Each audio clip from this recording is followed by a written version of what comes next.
नमस्कार, news India देख रहे हैं आप। मैं हूं आपके साथ पूजा अग्रवाल। शाम के 6 बज चुके हैं और 6 बजने के साथ ही समय हो चुका है न्यूज इंडिया पर सबसे बड़े डिबेट शो का।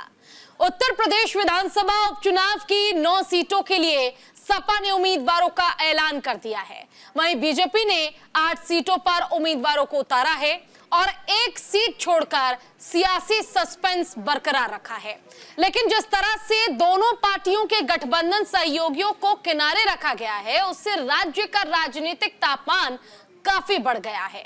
यूपी विधानसभा उपचुनाव में सीट बंटवारे को लेकर बड़ा फैसला अखिलेश यादव ने न सिर्फ बीजेपी पर दबाव बनाने की कोशिश की है, बल्कि अपने वोट बैंक यानी कि PAD को संकेत दिया है कि लोकसभा चुनावों की तरह एकजुट रहे। बीजेपी की बात करें तो वहां भी सीएम योगी और उनके डिप्टी सीएम की कथित तकरार किसी से छिपी नहीं है। भले ही ऑल इज वेल कहकर विवाद पर पानी डाल दिया गया हो, लेकिन अखिलेश यादव के दांव से बीजेपी के माथे पर बल जरूर पड़ सकता है।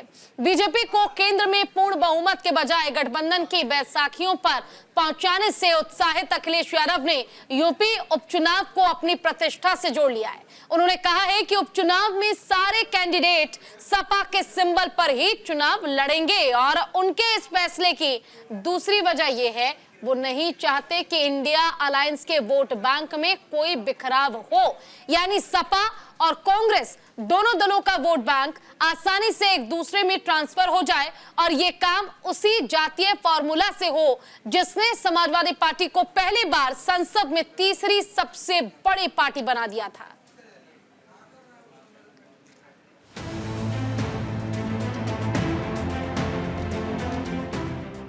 उत्तर प्रदेश के विधानसभा उपचुनाव को लेकर बड़ी तस्वीर साफ हो गई है। कांग्रेस ने विधानसभा उपचुनाव से अपने कदम पीछे खींच लिए हैं।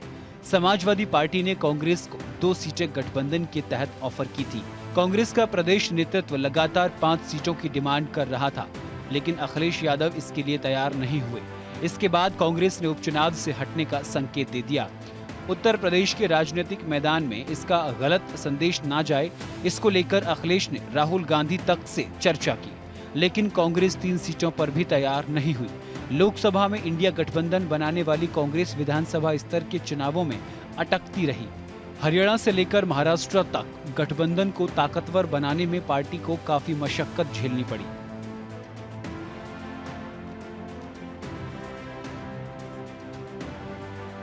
निश्चित तौर से इंडिया गठबंधन एकजुट है और हम इस प्रदेश के लिए, देश के लिए जो संदेश का काम है कि आपसी भाईचारा, जिस तरीके से आपने देखा होगा कि भी जिस तरीके से बहराइच का आपने देखा कि इनके विधायक ने ही अपने कार्यकर्ताओं पर FIR कराया, तो पूरी तरीके सुनियोजित तरीके से दंगा कराना, झगड़े कराना, कानून व्यवस्था को ध्वस्त करना, ये सरकार करे। इस सब चीजों को दूर करने के लिए निर्णय लिया गया कि मिलकर और समाजवादी पार्टी और इंडिया गठबंधन मजबूती से लड़े। जिस तरह से समाजवादी पार्टी और कांग्रेस में सीटों को लेकर कलह मची हुई थी, उसी तरह बीजेपी और उसके सहयोगियों में कांटे की फाइट देखने को मिली थी।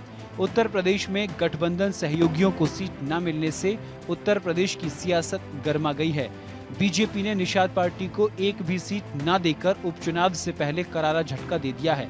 सपा और बीजेपी के इस कदम के बाद सूबे का राजनीतिक पारा बढ़ गया है। बीजेपी ने 9 में से 7 सीटों पर उम्मीदवार उतारकर संजय निषाद को साफ संदेश दे दिया है। संजय निषाद ने दिल्ली में बीजेपी अध्यक्ष JP नड्डा समेत कई नेताओं से मुलाकात भी की थी। इन सब के बावजूद बीजेपी ने कटेहरी और मांझवा समेत कुल 7 सीटों पर प्रत्याशी घोषित कर दिए। बाकी बची 2 सीटों में से एक RLD को दी है, जबकि 1 सीट पर बीजेपी में मंथन चल रहा है। उत्तर प्रदेश उपचुनाव से पहले सहयोगी दल को सीट न देने के बाद राजनीतिक तापमान बढ़ गया है। फिलहाल सबकी निगाहें निषाद पार्टी के अध्यक्ष संजय निषाद के अगले कदम पर टिकी हुई हैं।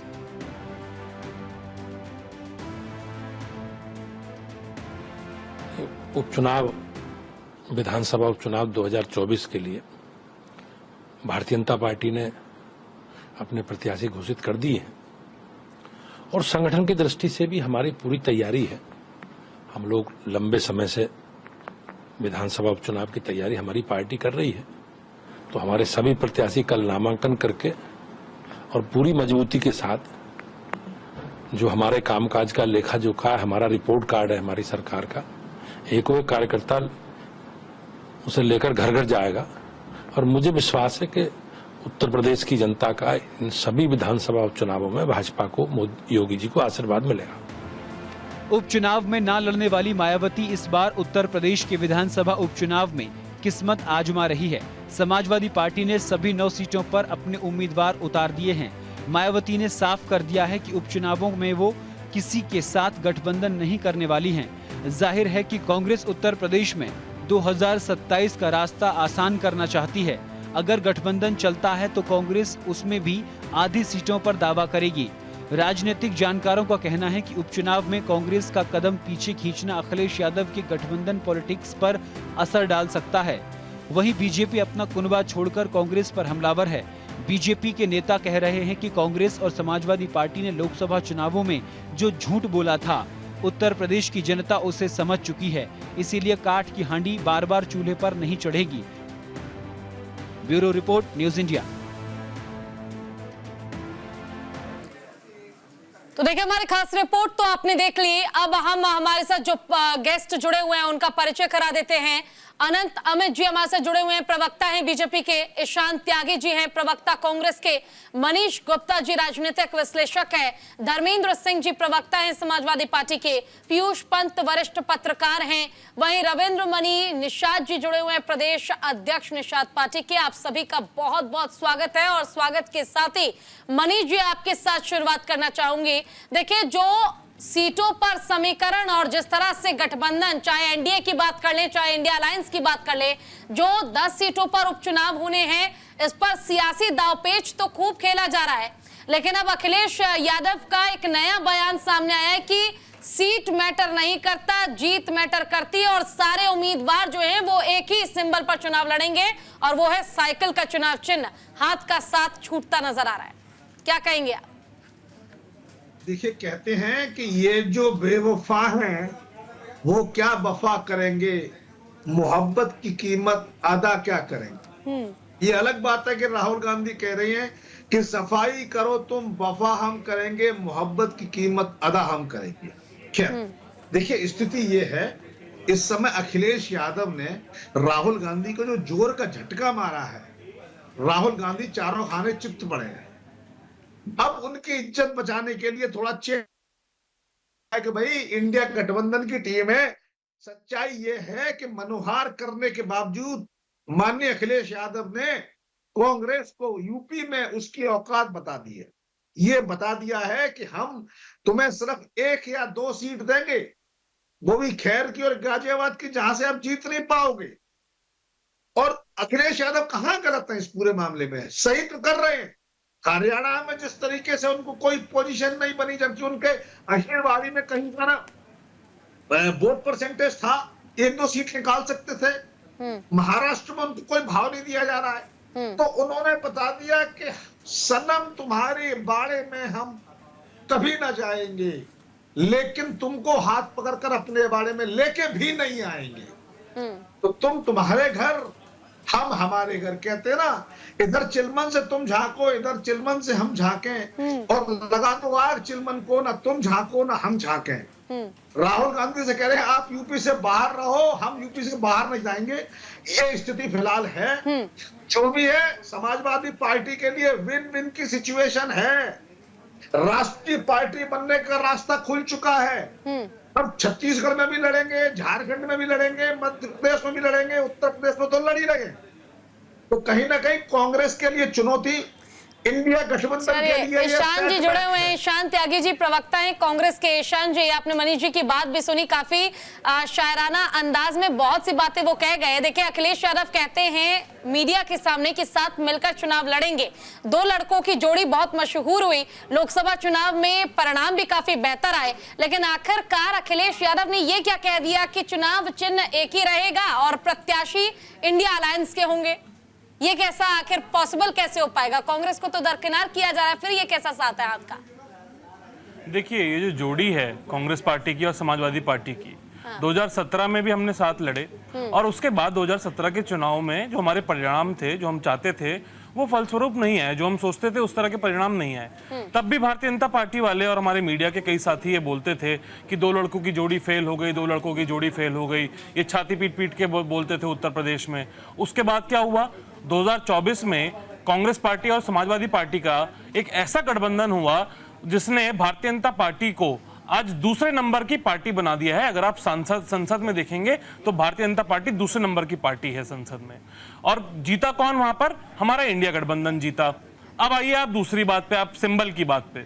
अगर आपने आज हमारे अध्यक्ष अजय राय जी की और जो वहां पे जनरल सेक्रेटरी इंचार्ज हैं अविनाश पांडे जी की प्रेस कॉन्फ्रेंस देखी हो तो उन्होंने ये स्पष्ट बोल दिया है कि जो कैंडिडेट्स होंगे वो रहेंगे समाजवादी पार्टी के, और जो सिंबल रहेगा उनका, क्योंकि ये समाजवादी पार्टी का साइकिल सिंबल है, तो उसी सिंबल पे वो चुनाव लड़ने का काम करेंगे।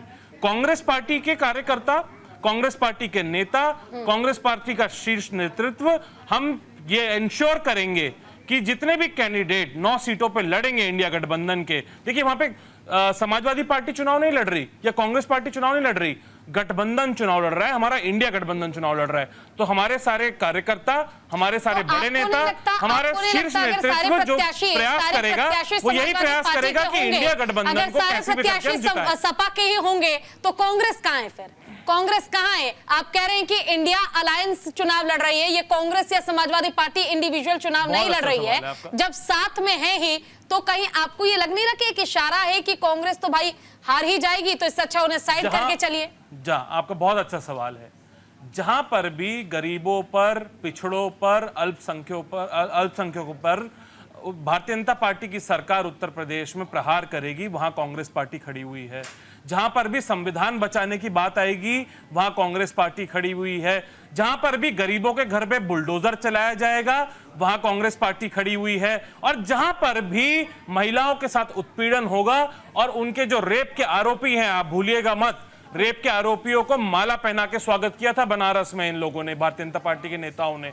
वहां पे भी, जहां पे भी महिला उत्पीड़न होगा वहां पे कांग्रेस पार्टी महिलाओं के साथ खड़ी हुई है। और पुरजोर तरीके से हमारा इंडिया गठबंधन, मेरे को ये आत्मविश्वास है और मेरे कार्यकर्ताओं का आत्मविश्वास है कि इंडिया गठबंधन 9 की 9 सीटें निकालेगा। उसमें कांग्रेस पार्टी का भी उतना ही सहयोग रहेगा जितना समाजवादी पार्टी का सहयोग। बिल्कुल, देखिए उत्तर प्रदेश सबसे बड़ा राज्य और कहा जाता है कि पॉलिटिक्स का क्षेत्र, और वहां पर कांग्रेस को जिस तरह से दरकिनार बड़ी चालाकी के साथ किया गया है वो तो सब देख रहे हैं और जाहिर भी है किया गया। आपने आज अगर हमारी प्रेस कॉन्फ्रेंस देखी हो, दरकिनार नहीं किया गया। देखिए दरकिनार तब किया जाता है, ये हो सकता है कि डाइजेस्ट नहीं हो पा रहा, जब कोई वार्ता नहीं होती तब दरकिनार किया जाता है किसी को। नहीं ईशान जी, देखिए पहले 2 सीट दी जाती है खैर और गाजियाबाद, फिर उस समय कांग्रेस की ओर से विरोध किया जाता है कि 2 सीट तो हमें नहीं चाहिए, इससे ज्यादा चाहिए। ये तो जग जाहिर था, ये तो जग जाहिर था सर। कई खबरें चलाई गई हैं, 2 सीटें ऑफर हुई थी, मुझे बताइए किसने बोला? कई खबरें चलाई गई हैं, खबर आई होंगी ना आपको सूत्रों से खबर, हमारे किसी नेता ने समाचार पत्रों में खबर थी प्रदेश के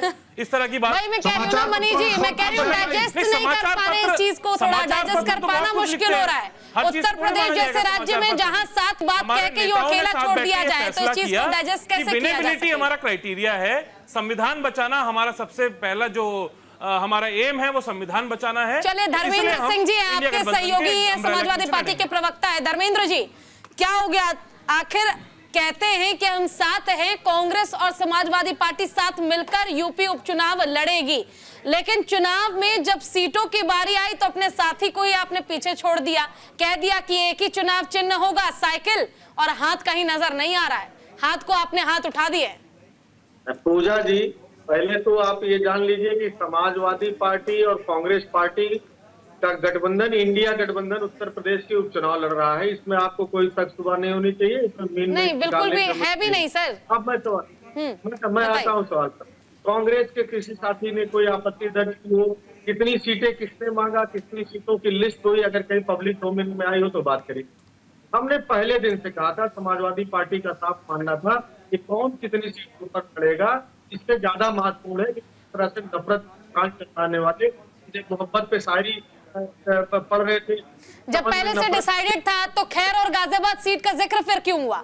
जब पहले से डिसाइडेड था कि सीट नहीं जीत जरूरी है। हाँ, सीट नहीं जीत जरूरी है, एक लाइन का फार्मूला था कि सीट नहीं जीत जरूरी है। उस पर हम सारे नेता लोग, हमारे पार्टी के हो चाहे कांग्रेस पार्टी के हो, सब लोग बैठ करके ये तय कर लेंगे किस नेता का कंडक्ट, कैरेक्टर, सोशल वर्क अच्छा है, पब्लिक में एक्टिविटी एक्सेप्टेंस है, और उसको हम कैंडिडेट बनाएंगे। अब सवाल है, कांग्रेस के साथियों ने और सपा के हमारे शीर्ष नेतृत्व ने बैठ करके तय किया कि सारे उपचुनाव समाजवादी पार्टी के चुनाव साइकिल पे लड़े जाएंगे।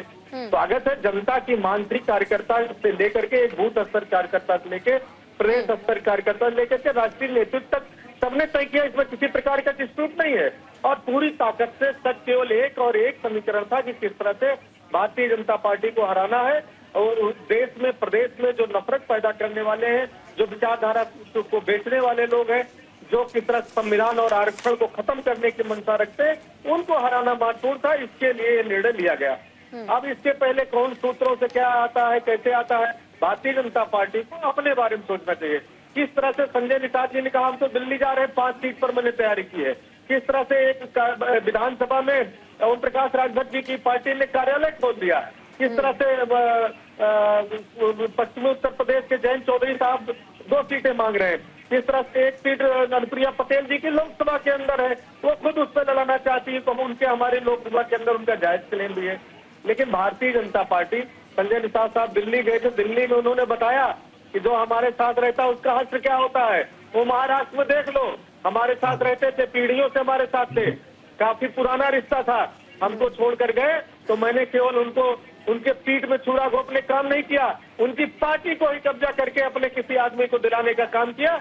उसका सारा फंड, सारा पार्टी का ओनरशिप, सारे विधायक और सारे MP MLA, चाहे खोखा से चाहे धोखा से, उसको मैंने बदल करके वहां मुख्यमंत्री बना दिया। तो ये डर है, इस डर से अगर बोलोगे तो तुम्हारी पार्टी का भी हश्र करेंगे। तो भारतीय जनता पार्टी को तो पहले ये बोलना चाहिए कि वो जो तमाम कई बैसाखी उत्तर प्रदेश में उनके साथ है, उनको कितनी सीटें दे रहे हैं। हमारे सारे शीर्ष नेतृत्व ने सबने एक साथ कह दिया ना, उत्तर प्रदेश के कांग्रेस के प्रभारी प्रदेश अध्यक्ष जी ने पीसी किया ना कि हमारे बूथ स्तर कार्यकर्ता से लेकर के और सारा पूरा कांग्रेस पार्टी का पूरा कैडर, पूरा नेता, पूरा वर्कर इंडिया गठबंधन के 9 प्रत्याशियों को जिताने का काम करेगा। और 9 के 9 प्रत्याशी हमने घोषित कर दिए। वो हमारी उनकी अंडरस्टैंडिंग है, आपस में बात होकर के। ये अगर कोई समझ रहा है कि बिना बात के हमने घोषित किया, चाहे पहले की सूची हो, चाहे दूसरी सूची रही हो, चाहे हाजी रिजवान साहब की कुदर की सीट रही हो, सब आपस में तय करके हम लोगों ने घोषित किया और सारी सीटों पर जीतेंगे। भारतीय जनता पार्टी की नफरत को हराएंगे। नफरत का आलम क्या है, आप पूजा जी देख लीजिए, ये उपचुनाव से भाग रहे थे, लगातार भाग रहे थे। अंतिम समय डेडलाइन आ गई तब उपचुनाव में आए हैं। और तब उसके पहले इन्होंने बहराइच में जो प्रयास लगातार कर रहे थे अपने पोषित लोगों से, बहराइच के अंदर क्या करा इन्होंने, और हम ही नहीं कह रहे हैं, ये इनके वहाँ के स्थानीय विधायक ने बाकायदा मुकदमा पंजीकृत कराया है। चलिए, और कौन लोग उसमें जवाब ले लेते हैं। अनंत अमित जी हमारे साथ जुड़े हुए हैं, प्रवक्ता है बीजेपी के। अनंत जी, देखिए, लोकसभा चुनाव में पीडीए का फॉर्मूला अपना के 37 सीटों की चोट तो दे दी थी सपा और कांग्रेस गठबंधन ने। अब एक और नया फॉर्मूला है कि सीट नहीं जीत मैटर करती है, और साथ ही ये भी कहा जा रहा है, आरोप लगाए जा रहे हैं विपक्ष की ओर से कि सीटें तो अभी बीजेपी यानी कि एनडीए में भी तय नहीं हुआ है, सहयोगियों से जो खींचतान है वो बीजेपी की भी चल रही है। आपके डिबेट के मैं दोनों मित्रों को सुन रहा था, तो इंडी ठगबंधन की शुरू हुई टूटना, कांग्रेस के हाथ में आया झुंझुना। कांग्रेस कल तक ये कहती रही कि 5 सीट पर हम चुनाव लड़ेंगे, और आज जब सपा ने 9 सीट की घोषणा कर दी तो कांग्रेस कह रही है कि हम एक ठगबंधन की जो हमारी गठबंधन है उसके तहत हम चुनाव लड़ रहे हैं। अब पूजा जी ये देखिए कि जम्मू कश्मीर में सपा ने 20 उम्मीदवार उतारे, 20 में 15 उम्मीदवार कश्मीर में और 5 उम्मीदवार जम्मू में उतारे। और आपको जान के बड़ा आश्चर्य होगा कि पूरे जम्मू कश्मीर के चुनाव में सपा जैसी पार्टी को 0.14 यानी कि नोटा से भी कम वोट मिलते हैं। नोटा को भी 1.94% वोट मिलता है, और सपा को, साइकिल को जो कि पंचर हो चुका है, उसको 0.14% वोट मिलता है। ये पहली बात। अब आप देखिए, झारखंड में भी विधानसभा के चुनाव हो रहे हैं, महाराष्ट्र में भी विधानसभा के चुनाव हो रहे हैं, जबकि इंडी ठगबंधन जो है झारखंड में चुनाव लड़ रही है और सपा भी वहां चुनाव लड़ रही है। और सपा यहाँ पे ठगबंधन की बात करती है और झारखंड में जाकर ठगबंधन टूट जाता है इनका। आज हम यूपी के मसले पे डिबेट में आए हैं, तो पूजा जी मैं आपको बताना चाहता हूं कि 13 तारीख को जो विधानसभा के उपचुनाव हो रहे हैं, 9 जगह की घोषणा हो गई है, कल पर्चा भरने का अंतिम दिन है। भाजपा ने 8 उम्मीदवारों की घोषणा कर दी है, आप 7 बता रहे थे, 8 की घोषणा हो गई है, 1 हमारे सहयोगी दल लड़ेंगे। और 13 तारीख का चुनाव जो होने वाला है वो 2027 का यूपी विधानसभा का सेमीफाइनल है, और ये सेमीफाइनल हम निश्चित तौर पर जीतेंगे और 2027 का मैसेज देंगे। उत्तर प्रदेश का उपचुनाव सिर्फ उत्तर प्रदेश का उपचुनाव पूजा जी नहीं है, पूरे देश को संदेश देने का चुनाव है, और भारतीय जनता पार्टी ने बहुत गंभीरता से लिया है। और भारतीय जनता पार्टी 9 के 9 जो घोषित उपचुनाव हुए हैं, मैं आपको दावे के साथ कहना चाहता हूं कि पूजा जी हम 100% 9 के 9 सीट पे चुनाव जीतने जा रहे हैं। और पूरे देश में आपने देखा होगा कि हरियाणा में तमाम मीडिया और तमाम सहयोगी दल और तमाम विरोधी दल ये कहते रहे कि भारतीय जनता पार्टी 15 पे 20 पे सिमट जाएगी, लेकिन हरियाणा और जम्मू कश्मीर के चुनाव ने देश को एक मैसेज दिया है और एक जो विटामिन का काम किया है वहां की जनता ने। मैं दोनों प्रदेश की जनता को, देवकुल जनता को प्रणाम करता हूं, और मैं ये वहां की जनता को जिस तरीके से देश में मैसेज दिया है और उत्तर प्रदेश के आगामी उपचुनाव में जो होने वाला है वो देश को एक मैसेज जाएगा। और हमारे कांग्रेस के मित्र कह रहे थे कि लोकसभा में सबसे बड़ी पार्टी कौन है। मित्र आपको ये भी नहीं पता है, आप तो 100 पे भी नहीं है, हम 240 ईशान जी कुछ पूछना चाहते हैं, बोलना चाहते हैं कुछ? ईशान जी बोलिए। आपने बोल लिया हो तो मैं अपनी बात रख लूं या आप बीच में बोलेंगे? सुनिए सर, हाँ बोलिए ईशान जी। देखिए, मैंने अपने बीजेपी के साथी को बड़े धैर्य से सुना। इन्होंने जम्मू कश्मीर की भी बात कर ली, इन्होंने अन्य राज्यों की भी, झारखंड की भी बात कर ली, लेकिन जब आत्ममंथन करने पे आता है, ये दूसरों के वोट शेयर गिनवा रहे हैं, लेकिन जब आत्ममंथन करने पे आया तब इन्होंने 2024 में जो लोकसभा में इनकी हार हुई है, जिस तरह से भारतीय जनता पार्टी 1 नंबर की पार्टी थी 2019 के लोकसभा चुनाव में, आज जाके वो 2 नंबर की पार्टी बन गई है। जो ये वादा ठोकते थे इस बार 80 में से 80 सीट निकालेंगे उत्तर प्रदेश में, वो आके 33 पे आके गिर गए हैं, जो कि हाफ भी नहीं है उसका। और दूसरी बात, यहाँ पे सबसे महत्वपूर्ण बात, देखिए हमारे गठबंधन में तो इस तरह की चीजें हो जाती हैं कि हम वार्ता करके, आपस में वार्तालाप करके एक ऐसा समन्वय बैठा लेते हैं कि मैं दूसरे साथी को बढ़ाऊंगा और दूसरा साथी मुझे बढ़ाएगा। लेकिन क्या भारतीय जनता पार्टी के गठबंधन में, जो कि एनडीए गठबंधन है, क्या उसमें ये बात संभव है? आप ये देखिए पूजा जी, इनके ही नेता, इनके ही साथी हैं निषाद जी, टिकट मांग रहे थे, आप ही ने अभी अपनी स्टोरी में चलाया, 2-2 सीटों से टिकट मांग रहे थे, एक टिकट मिलने का काम नहीं हुआ। मुझे तो लगता है उनकी अमित शाह से भी मुलाकात हो पाई कि नहीं हो पाई, मुझे ये भी नहीं मालूम है, वो मिल पाए कि नहीं मिल पाए, वो टाइम ही नहीं दे रहे थे। हमारे साथ निषाद पार्टी के प्रदेश अध्यक्ष जुड़े हुए हैं, रविंद्र जी, आप उनसे चाहे तो सवाल पूछ सकते हैं। छोटी सी बात, ईशान जी आप चाहे तो राजभर जी, ओम प्रकाश राजभर जी सबसे पहले ये बात बोलते हैं कि अगर इस देश में सबसे झूठा प्रधानमंत्री अगर कोई है तो वो नरेंद्र मोदी है, और वो योगी जी के लिए ये बोलते हैं उनका तो मैं ये इलाज करूंगा कि वो दर दर कटोरा पकड़ के भीख मांगते फिरेंगे। तो इन्हीं के जो गठबंधन है उसमें फूट है, और उसी का ये नतीजा है कि वो 33 पे आए। आपकी अब बार देखिएगा, ये 9 सीटें भी हारेंगे, और 2027 में भारतीय जनता पार्टी सफाया होने का काम हो रहा है आपका, आप ये ध्यान रखिएगा, आप साफ हो जाएंगे इस बार इंडिया गठबंधन की सरकार। चलिए देखते हैं उत्तर प्रदेश का ये जो चुनाव है, जो लिटमस टेस्ट है, आखिर इस चुनाव में 2027 का रास्ता जो है वो इंडिया अलायंस अपने लिए और कितना आसान बना पाती है, क्योंकि लोकसभा चुनाव में कुछ हद तक चीजें आसान जरूर हुई है, लेकिन आगे ये सफर और कितना आसानी भरा होगा या फिर मुश्किलों से भरा होगा, ये तो आने वाला वक्त बताएगा और देश की जनता बताएगी। फिलहाल आप सभी हमारे साथ बने रहिए, यहाँ वक्त एक छोटे से ब्रेक का है, जल्द लौटेंगे छोटे से ब्रेक के बाद, कहीं मत जाइएगा।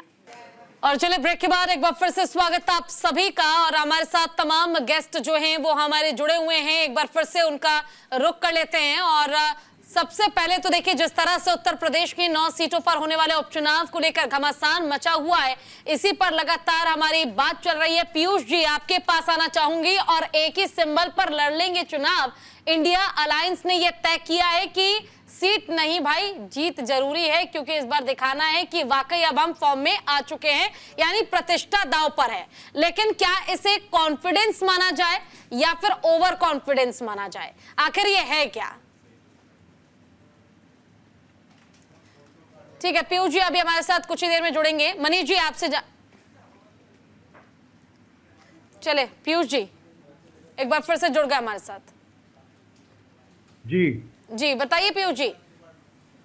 क्या सवाल क्या था? सवाल मेरा ये है, जो 9 सीटों पर उपचुनाव होना है, एक ही सिंबल पर चुनाव लड़ने के लिए तय कर लिया है वो इंडिया अलायंस, जिसमें तमाम विपक्षी दल जुड़े हुए हैं, और कह सकते हैं कि कॉम्प्रोमाइज भी हो चुका है कि ठीक है आप एक ही सिंबल पे चुनाव लड़वाइए, प्रत्याशी उतर जाएंगे मैदान में। क्या ये समझा जाए कि कॉन्फिडेंस है कि अगर ये स्ट्रेटेजी काम कर गई तो जीत जाएंगे, या फिर ओवर कॉन्फिडेंस है कि लग रहा है कि अगर कांग्रेस को पीछे हटा के समाजवादी पार्टी अपने ही सिंबल पे चुनाव लड़वाए तो चुनाव जीतना तय है क्या ये आखिर? देखिए पूजा जी, इसमें कोई दो राय नहीं कि समाजवादी पार्टी की स्थिति काफी मजबूत है उत्तर प्रदेश में, और ये लोकसभा चुनाव 2024 के दौरान ये देख भी लिया गया, और उसके जो परिणाम आए उसको देख लिया, और कांग्रेस और जो समाजवादी पार्टी का गठबंधन था उसकी वजह से भी एक मजबूती मिली, जिसकी वजह से जो परिणाम उत्तर प्रदेश में देखने को मिले।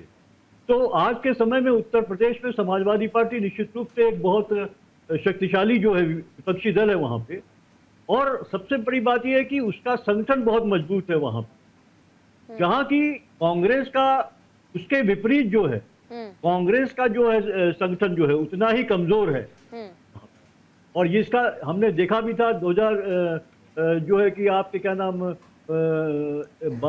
22 के चुनाव में जो है इस तरह से जो है सिर्फ कांग्रेस को लगभग 2.4% जो है वोट मिला था।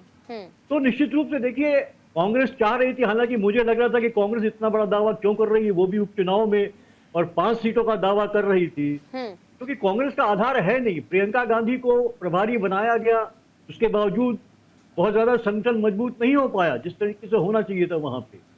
तो मुझे लगता है कि एक कांग्रेस ने फेस सेविंग डिवाइस करके एक रास्ता प्रशस्त किया है कि क्या गठबंधन की जीत हो, या अगर आप कहें कि लिटररी टर्म में समाजवादी पार्टी की जीत हो, क्योंकि समाजवादी पार्टी की जीत नहीं जो है क्या गठबंधन की जीत निहित है, क्योंकि एक बहुत मजबूत प्लेयर है समाजवादी पार्टी, जो भारतीय जनता पार्टी की जो सांप्रदायिक राजनीति है, जिसका अभी प्रदर्शन हमने देखा बहराइच में हुआ है, और तो उससे मुकाबला अगर दे सकता है कोई तो वो समाजवादी पार्टी, कोई दो राय नहीं। कांग्रेस बड़े मुद्दे उठा रही है और लोगों को आकर्षित कर रही है, लेकिन संगठन बहुत कमजोर है।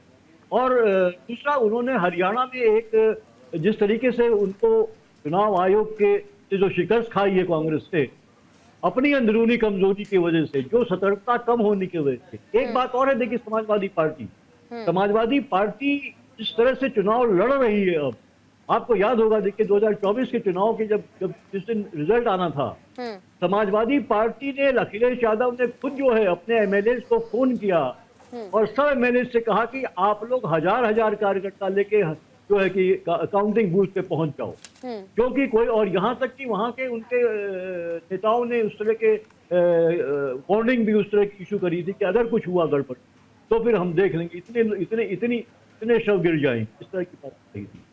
तो ये जो एक ये जो बिल्कुल है आर पार की लड़ाई वाली, और एक विजिलेंस जो होता है, वो समाजवादी पार्टी के पास उत्तर प्रदेश में है। यही कमी जो है कांग्रेस है, जो कांग्रेस जो है हरियाणा में इस स्टेप की सरकार नहीं बना पाई, क्योंकि 50% वोट मिलने के बावजूद कांग्रेस बिल्कुल हार गई, क्योंकि जो चुनाव आयोग ने तरह से जो गड़बड़ियां सामने आई है कि ज्यादा काउंटिंग हुई है, तमाम सीटों में ज्यादा काउंटिंग हुई है जहां जहां बीजेपी है। इसका जवाब चुनाव आयोग के पास नहीं है। लेकिन अगर कांग्रेस विजिलेंट होता, उनके वर्कर्स होते वहां पे, जो गड़बड़ियां हैं उनको पकड़ते वहां पे वो, तो निश्चित रूप से जो है कि शायद जो है कि तो हार उनकी। ईशान जी कुछ बोलना चाह रहे हैं, बोलिए ईशान जी। पूजा जी, देखिए इस बात में कोई दो राय नहीं है कि कांग्रेस पार्टी की उत्तर प्रदेश में पिछले 35 साल से ज़्यादा हो गए मेरे ख्याल से सरकार नहीं है, तो ये स्वाभाविक है कि हमारा जो संगठन है इस टाइम वो कमज़ोर है। और 2022 में भी जो हमने रिजल्ट एक्सपेक्ट किए थे उस तरह के रिजल्ट नहीं आ पाए, क्योंकि हमारा संगठन कमज़ोर था। लेकिन जिस तरह से अभी आदरणीय अजय राय जी जो नए प्रदेश अध्यक्ष बने हैं, मेरे ख्याल से 1 साल से थोड़ा ही ऊपर हुआ है, आप ये देखेंगे कि कांग्रेस पार्टी वहाँ पे हमारा संगठन जो है वो एकजुट हो रहा है, संगठन में नए लोग ऐड हो रहे हैं, यहाँ की बीजेपी के लोग भी ऐड हो रहे हैं इस समय संगठन में, और जो हमारा संगठन है वो जगह जगहों पे कार्यक्रम करने का काम कर रहा है। और वो कार्यक्रम किस तरह के कर रहा है, अभी देखिए हमने एक संविधान बचाओ रैलियां करी, अलग अलग जिलों में करी, अलग अलग विधानसभाओं में करी, उसमें हजारों की तादाद में लोग वहां पे हमसे जुड़े। और सिर्फ संगठन ही नहीं, जो नॉर्मल लोग थे, जो आम जनता है, वो उसने हमारे साथ जुड़ने का काम किया। तो संगठन पे तो उत्तर प्रदेश में काम चल रहा है। आप ये देखेंगे कि 2027 में जो स्थिति है वो अलग आएगी। अब आइए दूसरी बात पे। देखिए, उत्तर प्रदेश में 2024 के चुनाव, लोकसभा चुनाव से पहले डबल इंजन की सरकार, उसके बाद राम मंदिर का बहुत बड़ा मुद्दा था कि जी राम मंदिर बनवा दिया, राम मंदिर बनवा दिया। डबल इंजन की सरकार चल रही है, एक तरह से ठोकने की सरकार चल रही थी। माफियाओं को मिट्टी में मिलाने का काम कर रहे थे सीएम योगी आदित्यनाथ जी। तो उन्होंने विधानसभा में बोला, बाहर नहीं बोला, विधानसभा में, उत्तर प्रदेश विधानसभा में बोला कि माफिया को मिट्टी में मिला देंगे। 80-20 की उन्होंने बात करी, आपने भी देखे होंगे वो उनके भाषण। 80-20 की बात करी, बंटवारे की बात करी उन्होंने धार्मिक विद्वेष की बात करी। हमने देखा उत्तर प्रदेश में किस तरह के दंगे हुए। इसी का ये परिणाम था कि उत्तर प्रदेश की जनता ने भारतीय जनता पार्टी को हाफ से भी कम करने का काम कर दिया। 80 में से 33 सीटें भारतीय जनता पार्टी की आई, और ये कहां वादे कर रहे थे कि इस बार 80 में से 80 निकाल के दे देंगे उत्तर प्रदेश में से। तो देखिए, जो इस तरह के शगुफे थे वो भारतीय जनता पार्टी बहुत चला चुकी है। इस तरह की जो बयानबाजी थी, जिस तरह की राजनीति भारतीय जनता पार्टी ने वहां पे विद्वेष की और धर्म के नाम पे बांटने की राजनीति करी, वो उत्तर प्रदेश की जनता समझती है। दूसरी बात, बहुत महत्वपूर्ण बात, क्यों हमारा जो इंडिया गठबंधन है वो सफल हुआ लोकसभा चुनाव में, क्योंकि भारतीय जनता पार्टी की कहीं ना कहीं ये मंशा थी कि अगर उनकी ज्यादा सीटें आ गई, उनकी जिस तरह की वो सीटें चाहते थे उस तरह की सीटें आ गई, तो वो कहीं ना कहीं आरक्षण खत्म करने की बात कर रहे थे। और ये उन्हीं के प्रत्याशी बात कर रहे थे, लोकसभा प्रत्याशियों के बयान निकलवा लीजिए, आरक्षण खत्म कर देंगे। तो इसलिए उत्तर प्रदेश की जनता हमारे साथ है। जी ईशान जी, ये तो आपने बीजेपी की कमियों को गिनवाने का काम कर लिया। मैंने अपनी भी गिनवाई। आपसे जान लेती हूँ। देखिए, हरियाणा विधानसभा चुनाव पे ही मैं बात कर लेती हूँ। हरियाणा विधानसभा चुनाव जीतते जीतते आप हार गए। इसके अलावा आपने देखा होगा अंतरकलह की बात कांग्रेस में आई थी, और अभी भी कहीं ना कहीं जो अखिलेश यादव स्ट्रेटेजी तैयार करके बैठे, कहीं ना कहीं एक प्लान तैयार किया है, तो उसमें अगर आप अंदरूनी तौर पर भी देखेंगे तो कांग्रेस पार्टी को यही दिखाने की कोशिश की जा रही है कि भाई अगर आपके दम पे चुनाव लड़े तो रिस्क है, 50-50 का चांस है, इसलिए आप हमारे सिंबल पे चुनाव लड़िए ताकि जीतने के जो चांसेस है वो और ज्यादा हो। तो आपको नहीं लगता कि कांग्रेस को अपनी रणनीति जो है उसे और बेहतर करना चाहिए? अगर बीजेपी को या किसी भी पार्टी को टक्कर देना है तो उससे पहले आप अंदर खाने झांकिए कि किन चीजों को सुधारने की जरूरत है। देखिए पूजा जी, ये किसी ने भी नहीं बोला कि रिस्क है। पहली बात तो अगर ऐसा होता तो लोकसभा में भी हम फेल हो जाते। नहीं, लोकसभा में अगर आप जीते भी तो भी कांग्रेस पार्टी को कितनी सीटें मिली? आप बताइए ना मुझे, उत्तर प्रदेश में कितनी सीटें कांग्रेस ने अकेले? सीटें थी 2019। देखिए, आप जब अपना ग्राफ देखते हैं ना तो पिछली जो परफॉर्मेंस होती है उससे कंपेयर करते हैं। पिछले आप एक लोकसभा ले लीजिए, चलिए 2 लोकसभा ले लीजिए, कितनी सीटें हमारी पिछली लोकसभा में थी 2019 की में, और कितनी सीटें आज हमारी हैं? आज हमारी 6 सीटों पे खड़ी हुई है कांग्रेस पार्टी लोकसभा में। कौन कह रहा था? किसने एक्सपेक्ट किया था ये बात? कांग्रेस पार्टी ने किया था, हमारे इंडिया गठबंधन ने एक्सपेक्ट किया था कि हम अच्छा परफॉर्म करेंगे। तो कहीं ना कहीं ये जो विश्वास है समाजवादी पार्टी और कांग्रेस पार्टी के बीच में, जो गठबंधन का, हमारा इंडिया गठबंधन का विश्वास है, उसका एक ही मूल मंत्र है कि भारतीय जनता पार्टी की विद्वेष की राजनीति, भारतीय जनता पार्टी की बांटने की राजनीति, भारतीय जनता पार्टी की जो संविधान को हानि पहुंचाने की राजनीति है, उसका हम काउंटर करेंगे। पूजा जी, ईशान जी जिस तरीके से कह रहे हरियाणा की बात करें, पूजा जी मैं पूरे दावे के साथ कह रहा हूं कि कांग्रेस कभी भी हरियाणा में चुनाव जीत ही नहीं रही थी।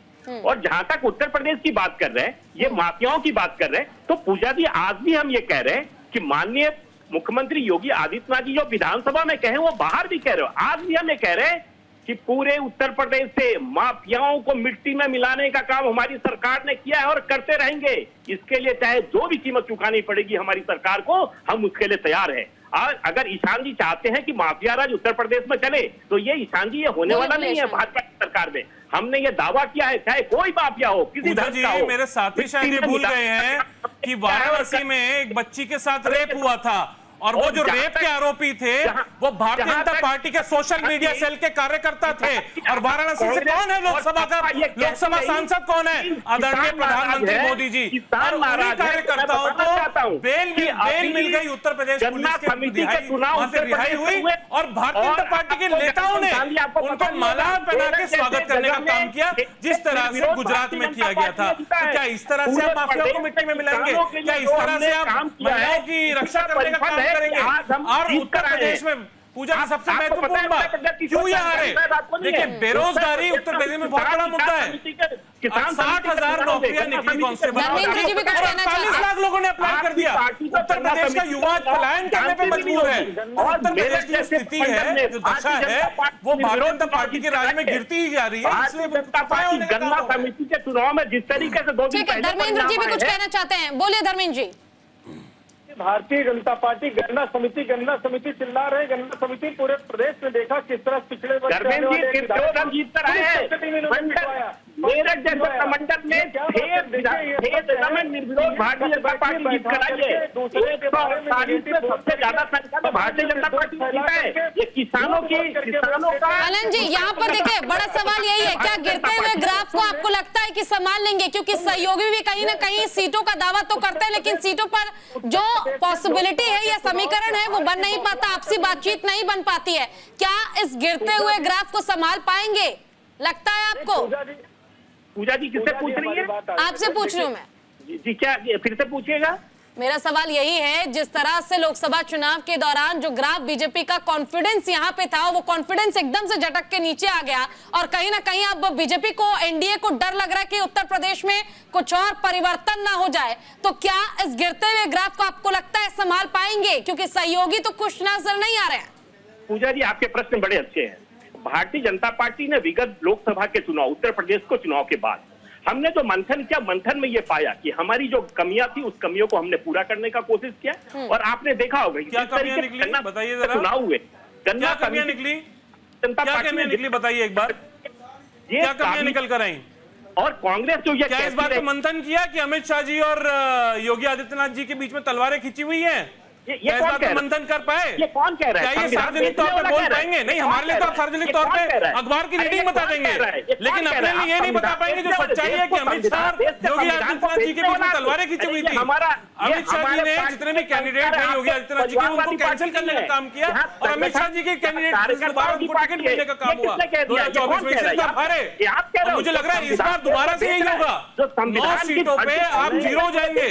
9 में से आपको नीलबट्टी सजाता आने वाला है आपकी बात। चलिए मनीष जी के पास जाते, राजनीतिक विश्लेषक है। मनीष जी, क्या ये समझा जाए कि अब तक कहा जाता था भारतीय जनता पार्टी के लिए कि हर एक रणनीति के लिए, चाहे वो उनके पास चुनावी समीकरण साधने का तरीका हो, रणनीति तैयार करना हो, या फिर उनके पास हर एक वो धुरंधर हैं, अमित शाह की बात कर लें, जेपी नड्डा की बात कर लें, खुद पीएम मोदी की बात कर लें, लेकिन आखिरकार अब तोड़ जो है इसका समाजवादी पार्टी लेकर आ चुकी है। और चाहे पीडीए की बात कर लें, एक सिंबल पर चुनाव लड़ने की बात कर लें, या फिर सीट छोड़ के जीत की बात कर लें, कहीं ना कहीं अब बीजेपी को टक्कर देने वाली रणनीति इंडिया अलायंस भी तय कर पा रही है, तैयार कर पा रही है, और बीजेपी को इस बार बहुत डर लग रहा है।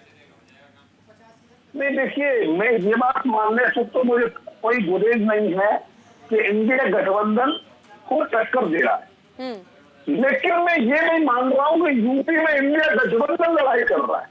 अच्छा, अगर गठबंधन होता तो कांग्रेस को कम से कम 1 सीट तो मिलती। अरे गठबंधन आ ही नहीं का है तो 1 सीट मिली, मानो निषाद पार्टी को नहीं। धर्मेंद्र जी इसका बेहतर जवाब दे पाएंगे। इसके हिसाब से तो मनीष जी, निषाद पार्टी को एक भी टिकट नहीं मिली। एक मिनट ईशान जी, उनकी बात पूरी हो जाने दो। टिकट नहीं मिली, क्या वो गठबंधन टूट गया क्या उत्तर प्रदेश में? अपना दल को कितनी टिकट मिली बताइए उत्तर प्रदेश में? क्या वो गठबंधन टूट गया क्या मनीष जी? कम से कम जो आप बोल रहे हैं वो तथ्यात्मक रूप से बोलिए, सोच समझ के बोलिए थोड़ा सा। बोलिए मनीष जी। ये अलग बात है कि सिर्फ छुटोवर हो रहा है, लेकिन कांग्रेस का, शरद पवार की पार्टी का और उद्धव ठाकरे की पार्टी का गठबंधन है, और वहां कांग्रेस अपने सिंबल पर, शरद पवार अपने सिंबल पर चुनाव लड़ रहे हैं। वह ये नाटकबाजी नहीं हो रही कि आप मेरे सिंबल पर लड़ो। अगर सिंबल पर कांग्रेस के कैंडिडेट होते हैं तो कांग्रेस कोई छोटी पार्टी नहीं है कि कांग्रेस के कैंडिडेट समाजवादी पार्टी के सिंबल पर लड़ेंगे। बिल्कुल, सच्चाई ये है अखिलेश यादव नहीं लड़ेंगे। अरे मनीष जी, कम से कम तथ्य तो देकर आइए, कम से कम पढ़कर तो आइए। डिबेट में आने से पहले मनीष जी, आप बहुत बड़े राजनीतिक विश्लेषक और मैं बहुत समय से आपको जानता हूं, कम से कम पढ़ के तो आइए। आज मैं वही बोला, सबसे पहले अपनी लाइन में यही बोला कि आज हमारे अध्यक्ष अजय राय जी ने और जो हमारे जनरल सेक्रेटरी इंचार्ज है अविनाश पांडे जी ने प्रेस कॉन्फ्रेंस में साफ साफ बोला कि हमारे जो कार्यकर्ता हैं वो समाजवादी पार्टी के जो कैंडिडेट होंगे 9 के 9 कैंडिडेट उनकी मदद करेगी, उनके लिए चुनाव लड़ेगी, उनके लिए कन्वेंसिंग करेगी और जो सिंबल रहेगा वो समाजवादी पार्टी का ही सिंबल रहेगा। ये नहीं बोला किसी ने भी कि कांग्रेस पार्टी के कैंडिडेट साइकिल पे चुनाव लड़ने का काम करेंगे। तो कम से कम पढ़ के आइए और जो तथ्य हैं उनको सही रूप से प्रेजेंट करिए। ये नेशनल टेलीविजन है, गली मोहल्ले की डिबेट नहीं कर रहे हैं आप। बिल्कुल, देखिए और कहीं ना कहीं सवाल काफी उठ रहे हैं कि जिस तरह से धर्मेंद्र जी से जवाब ले लेते हैं, समाजवादी पार्टी के प्रवक्ता हैं धर्मेंद्र जी। मनीष जी ने एक बहुत बेहतरीन सवाल पूछा है। देखिए, जब इंडिया अलायंस सहयोगी गठबंधन की बात कर रहा है जिसमें समाजवादी पार्टी भी उसी बराबरी हिस्सेदार का अधिकार रखती है जिसका कांग्रेस रखती है, तो आखिर 9 की 9 सीटों पर आपने अपने प्रत्याशी उतार दिए। आपको नहीं लगा कि एक सीट ही सही कांग्रेस को दे देनी चाहिए थी? शायद विपक्ष के पास मुद्दा नहीं होता। मनीष जी भी सवाल नहीं पूछ रहे होते, मैं भी नहीं पूछती। नहीं, बिल्कुल ठीक कह रहे हैं मनीष जी, और आपसे मुझे उम्मीद थी कि कम से कम भारत के राजनीतिक इतिहास में पहली बार ये एक लकीर खींचने का काम समाजवादी पार्टी और कांग्रेस ने किया कि बिना किसी लेन देन के, बिना किसी सौदे के, बिना किसी सीटों के बात किए एक दूसरे कार्यकर्ता इंडिया गठबंधन लड़ने वाले प्रत्येक साथी का जो भी कैंडिडेट हुआ दिल खोल करके उसके साथ रहेगा। लेकिन संकीर्णता आ गई है। पहले तो गठबंधन था, पैसों में चलता था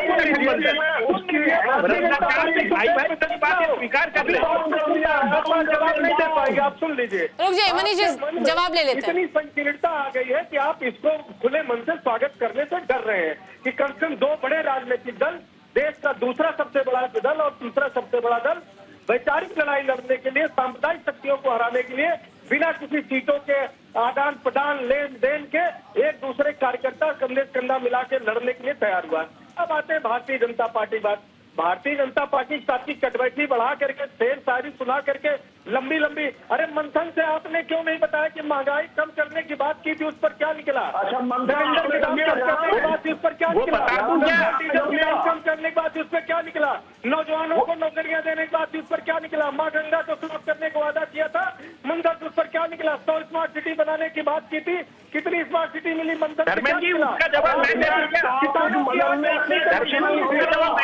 दीजिए आनंद जी, जवाब दीजिए। ठीक है धर्मेंद्र जी, जवाब सुन लीजिए धर्मेंद्र जी, जब सवाल पूछा है तो जवाब भी सुन लीजिए।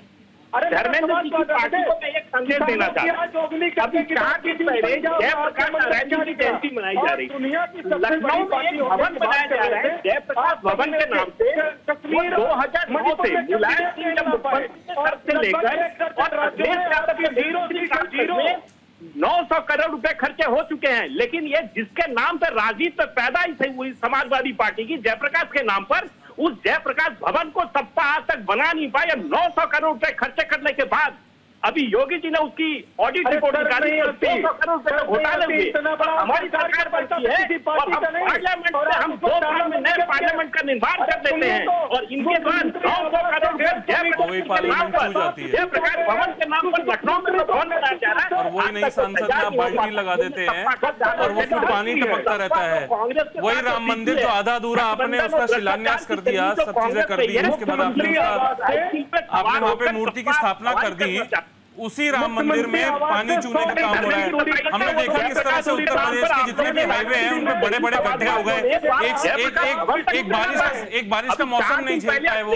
हमने देखा किस तरह से उत्तर प्रदेश में कई पुल टूट गए। कार्यकर्ताओं ने उनसे कहा कि आप छोड़ दीजिए कि आपने बहुत विकास किया उत्तर प्रदेश आप हमारे विकास का अगर मैं आपको बोलने पे आऊंगा तो आप बोल नहीं पाएंगे। बात करते हैं, नौकरियों पे बोलने पे आऊंगा तो बोल नहीं पाएंगे आप उत्तर प्रदेश में क्या हाल है। बात करते हैं और आप एक जिसके नाम पर समाजवादी पार्टी का गठन हुआ है वो जयप्रकाश जी का एक भवन तक नहीं बना पाया। मुलायम सिंह के समय से शुरू हुआ और आपकी सरकार और आपने 200 करोड़ रुपए खर्चा कर दिया। चलिए, इस तरह का सवाल पूछते रहेंगे कि किसने क्या किया तो मुझे लगता है कि ब्यौरा काफी लंबा हो जाएगा। पीयूष पंत जी हमारे साथ जुड़े हुए हैं। पीयूष जी, ये जो स्ट्रेटेजी सिंगल सिंबल पे चुनाव लड़ने की इंडिया अलायंस ने तय की है, इसके पीछे कहा यह भी जा रहा है कि वोटों का ट्रांसफर ना हो जाए, इधर उधर ना हो, वोट एक ही जगह मिले, यानी कि इंडिया अलायंस को मिले, ये कोशिश की जा रही है इस स्ट्रेटेजी के जरिए। लेकिन क्या वाकई, क्योंकि पर्सनली मुझे भी ये समझना है, अगर मैं कांग्रेस पार्टी को पर्सनली पसंद कर रही हूं, समाजवादी पार्टी को मैं नहीं पसंद करती, तो क्या वाकई अगर इंडिया अलायंस की ओर से उम्मीदवार उतारा जाए तो वो व्यक्ति क्या कांग्रेस को छोड़ के सपा को वोट देगा? क्योंकि आपकी पर्सनली व्यक्तिगत आपका खुद का वोट भी मैटर करता है कि आप किसको देना चाहते हैं। दिया है, लोकसभा में भी तो दिया है, निश्चित रूप से लोकसभा में भी तो हुआ था ना पूजा जी, ये तो सवाल ही नहीं बनता। निश्चित रूप से नहीं, बिल्कुल बनता है सर। अगर मैं कांग्रेस को पसंद करती हूँ, आप मुझे बताइए, मैं कांग्रेस को छोड़ के कैसे समाजवादी पार्टी के उम्मीदवार को दे दूंगी? लोकसभा में क्या हुआ फिर? कांग्रेस पार्टी के जो कार्यकर्ता हैं वो नहीं चाहते होंगे क्या? नहीं, तो पूर्ण रूप से नहीं हुआ तभी तो, हमने पूर्ण कम रूप से सीटें नहीं लड़ी, हुआ तभी तो लेकिन परिवर्तन नहीं हुआ ना कई सर। ऐसी सीटें थी जिसमें समाजवादी पार्टी जीती, क्या उसमें कांग्रेस के कार्यकर्ताओं ने वोट नहीं दिया होगा समाजवादी पार्टी? ईशान जी, इसका जवाब यही है कि अगर वाकई में सबने दिया होता ना तो फिर परिवर्तन होकर रहता यूपी में, सिर्फ हल्का समर्थन नहीं मिलता। हो तो गया परिवर्तन, नहीं हुआ, यही तो परिवर्तन की शुरुआत है। नहीं हुआ, 6 सीटों को अगर आप परिवर्तन मानते हैं 10 साल में, तो मुझे लगता है फिर अभी आप बहुत पीछे हैं। पीयू जी, 80 की बात करते थे, पीयू जी जवाब दीजिए, आधे से भी कम पे है। देखिए पूजा जी, सवाल आपने मुझसे पूछा था, जवाब मैं देने जा रहा था, बीच में जो है ईशान जी पड़े। जी दीजिए। हाँ, देखिए ये सवाल बिल्कुल मौजूद सवाल है, बड़ा सवाल है कि अगर कांग्रेस का कोई प्रत्याशी नहीं होगा तो कांग्रेस कार्यकर्ता क्या वोट देंगे उसके बदले में जो समाजवादी पार्टी का प्रत्याशी खड़ा हुआ है। इसका देखिए ये सवाल है निश्चित से। और ये लेकिन हमने अभी लोकसभा में चूंकि दोनों ही पार्टियां लड़ रही थी मिलके, और एक जेलिंग हुई है, जेलिंग हुई उनके बीच में, और वो वहां भी ये सवाल उठा था 2024 के पहले चुनाव हुआ के समय में कि क्या समाजवादी पार्टी का कार्यकर्ता कांग्रेस को देगा, कांग्रेस का उसको देगा, लेकिन दिया उन्होंने। लेकिन वहां पे एक फर्क था कि कांग्रेस के कैंडिडेट भी थे और समाजवादी पार्टी के कैंडिडेट। एग्जैक्टली। इस बार ऐसा नहीं है, इसलिए ये एक बहुत बड़ा सवाल है। लेकिन मुझे लगता है कि इसके लिए कांग्रेस को मेहनत करनी पड़ेगी। कांग्रेस के नेताओं को लगातार जो है वही समाजवादी पार्टी के कैंडिडेट्स के लिए कैंपेनिंग करनी पड़ेगी, अपने कार्यकर्ताओं को मोटिवेट करना पड़ेगा। जहां कांग्रेस की भूमिका बड़ी होती है, अगर वो ये कह रहे हैं कि हमें संविधान को बचाना है, भारतीय जनता पार्टी का जो डिजाइन है पूरा सांप्रदायिकता का, उससे देश को बचाना है, और जो है गरीब लोगों को उनके अधिकारों की रक्षा करनी है, तो कांग्रेस की एक भूमिका बड़ी हो जाती है इन उपचुनाव में। उनको कोई सीट नहीं मिली, लेकिन उनको फिर ये अपने वोटर्स को कन्विंस करना पड़ेगा। दूसरा बड़ा सवाल हो, क्या दलित वोटर जो हमने देखा 2024 में एक बड़ी संख्या में जो है कांग्रेस की तरफ आकर्षित हुआ है संविधान के नाम से, तो क्या अब जब वो कांग्रेस वहां नहीं है के मैदान में, मतलब कैंडिडेट के रूप, तो क्या वो वोट इंटैक्ट रहेगा कांग्रेस के पास, समाजवादी पार्टी को जाएगा नहीं जाएगा? क्योंकि समाजवादी पार्टी का यादव और दलितों का एक जो है 36 का आंकड़ा रहा है, हमने देखा है। 2024 के चुनाव में कांग्रेस की वजह से दलितों का वोट जो है समाजवादी पार्टी को मिला है वहां पे। तो ये बड़े सवाल हैं जो खड़े होंगे। ठीक है, ईशान जी भी कुछ कहना चाहते हैं उनसे। मुझे लगता है कि इसके लिए कांग्रेस को एक बड़ी चुनौती है कि वो कैंपेनिंग के टाइम में लगातार उसको कड़ी मेहनत करनी पड़ेगी, और अपने वर्कर्स को, अपने जो मतदाता है उसको ये कन्विंस करना पड़ेगा कि हम एक बड़े उद्देश्य के लिए ये चुनाव लड़ रहे हैं और हम मिलकर चुनाव लड़ रहे हैं। आप ये मानिए कि लेकिन पब्लिक को कन्विंस कर पाना पीयू जी इतना आसान नहीं होगा, मुझे जो लगता है। ये डिपेंड करता है आप कैसे करते हैं कन्विंस। पूजा जी देखिए, पीयू जी बड़े वरिष्ठ व्यक्ति हैं और उनकी मैं बहुत इज्जत करता हूँ। आप ये देखिए, अगर आप सिर्फ विपक्ष की यानी कि कांग्रेस की बात करना, एक तरफा बात करते रहेंगे तो पूरी पिक्चर सामने नहीं आएगी। हाँ, बिल्कुल सही बात है, कौन सा ऐसा चुनाव होता है जिसमें मेहनत नहीं करनी होती और कौन सी पार्टी को नहीं मेहनत करनी होती। तो कांग्रेस पार्टी इस चुनाव में भी जो बाईपोल है उत्तर प्रदेश के, या कहीं पे भी बाईपोल है, जो या दोनों राज्य के चुनाव है, महाराष्ट्र के भी और झारखंड में भी, तो हम पूरी मेहनत के साथ लड़ेंगे और हमारा पूरा गठबंधन मेहनत के साथ लड़ेगा। हमारे जो कार्यकर्ता हैं वो अपना वोट ट्रांसफर करवाएंगे समाजवादी पार्टी को उत्तर प्रदेश में, और यही अन्य राज्यों में करेंगे जो हमारे अन्य घटक दल हैं। लेकिन एक सवाल आपने हम पे सवाल बड़ी आसानी से उठा दिया, लेकिन क्या वही बात सवाल महाराष्ट्र में होगा कि जो शिवसेना, जो नई वाली शिवसेना है, क्या वो लड़ पाएगी भारतीय जनता, उनके जो भारतीय जनता पार्टी के जो कैंडिडेट या जो उनके प्रत्याशी जहां पे नहीं खड़े होंगे भारतीय जनता पार्टी के, क्या वहां पे जो कार्यकर्ता है भारतीय जनता पार्टी के, क्या वो हतोत्साहित होंगे या फिर वो दूसरी जो शिवसेना है उनकी घटक दल की साथी है उसको वोट डालेंगे? बताइए, ये भी तो एक सवाल है। बिल्कुल, देखिए मुझे लगता है तो कि ये सवाल सवालों एक तरफा का पूछना बहुत आसान पिटारा है। कभी बंद नहीं होने वाला और क्या के पीछे का क्वेश्चन मार्क वो यूं ही बरकरार रहने वाला है तब तक जब तक उत्तर प्रदेश में उपचुनाव ना हो जाए और तब तक जब तक उत्तर प्रदेश में चुनाव के परिणाम घोषित ना हो जाए। लेकिन जिस तरह से उत्तर प्रदेश में उपचुनाव से पहले लिस्ट जारी की गई और घमासान मचा हुआ है, एक तरफ परिवर्तन की उम्मीद, दूसरी तरफ फिर से समर्थन की उम्मीद, इसमें आखिर जीत किसकी होगी है तो समय बताएगा। आप सभी का बहुत बहुत शुक्रिया कि आप सभी हमारे साथ जुड़े और अपना कीमती समय दिया। तो उत्तर प्रदेश की 9 विधानसभा चुनाव पर होने वाला है जल्द ही चुनाव, और ऐसे में चुनाव से पहले मचे घमासान के बीच आखिर 9 सीटों पर समीकरण क्या बनेगा और इस लिटमस टेस्ट में आखिर पास कौन होगा। एनडीए वर्सेस इंडिया अलायंस, जीत किसकी, परिवर्तन किसको, समर्थन किसको, ये तो आप ही लोग करेंगे और जनता इसे बखूबी जानती है। फिलहाल बहुत बहुत शुक्रिया और इसी के साथ बुलेटिन में इतना ही। नमस्कार।